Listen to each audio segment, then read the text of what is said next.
Monsieur le maire, monsieur le conseiller général, messieurs les élus et chers membres du Souvenir français, c'est avec plaisir que je vous retrouve cette année à l'Assemblée générale de 2014 et je vous remercie, monsieur Mastaï, de nous avoir invités.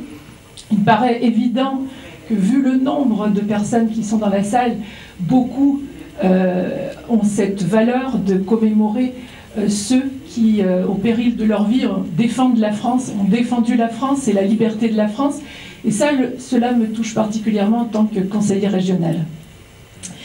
Alors, si l'existence de cette association et le travail de M. Mastaï avec son équipe donc, témoignent de l'importance que vous donnez aux anciens combattants, en fait, je pense qu'à l'heure actuelle, ce n'est pas le cas du montant de la retraite des anciens combattants, parce que je l'ai déjà dit, je crois que c'était à la réunion des anciens combattants, justement, cette retraite qui est d'un montant de 660 € par an, ça veut dire 50 € par mois, on peut dire que ce n'est pas vraiment du respect des anciens combattants. Mais en tout cas, ce n'est pas du ressort du Souvenir français de s'occuper de la retraite, mais je pense qu'il ne faut pas l'oublier non plus. Voilà, que la reconnaissance des anciens combattants passe aussi par une retraite digne de ce nom.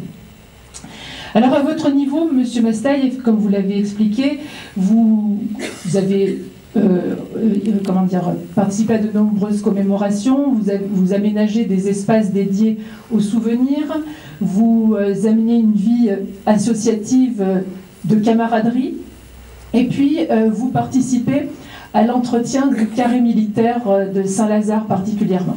Et justement, à ce propos, je souhaite m'arrêter un petit peu sur l'entretien de ce carré militaire, et je souhaite rappeler un épisode qui s'est passé en mai 2010 au carré militaire Saint-Lazare.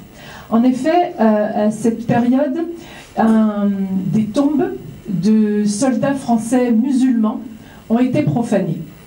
Eh bien, au lieu de demander réparation assez sobrement pour cet acte odieux, il s'est quasiment déchaîné une machine médiatico-politique, on va dire ça comme ça, qui dénonçait un acte raciste dans cette profanation de tombes musulmanes.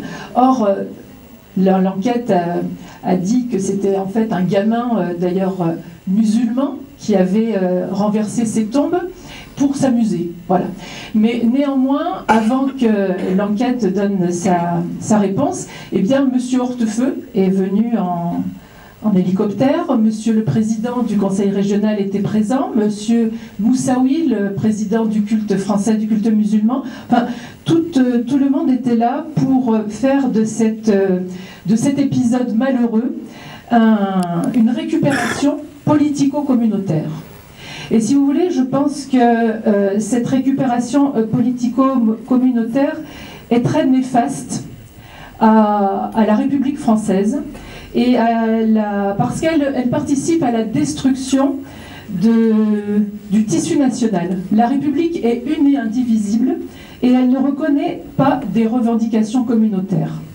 Donc je pense que le Souvenir français est très attaché à cette République une et indivisible, et que le Souvenir français aura sans doute tiré la leçon de cet épisode malheureux en se disant qu'il faut être vigilant à cette récupération politico-communautaire et à cette grande machinerie médiatico-politique qui parfois peut mettre à mal notre sens de la patrie, parce que ces soldats français ne sont pas morts pour être enfermés dans des cases politico-religieuses, mais ils sont morts pour notre patrie française. Et c'est de cela, je pense, que le Souvenir français veut faire preuve. Voilà. Donc je dis que voilà, entretenons la flamme du souvenir dans cette République une et indivisible, résistons aux tentatives de division, et le canton de Tarascon, j'en suis certaine, en a toujours été digne. Alors vive le Souvenir français.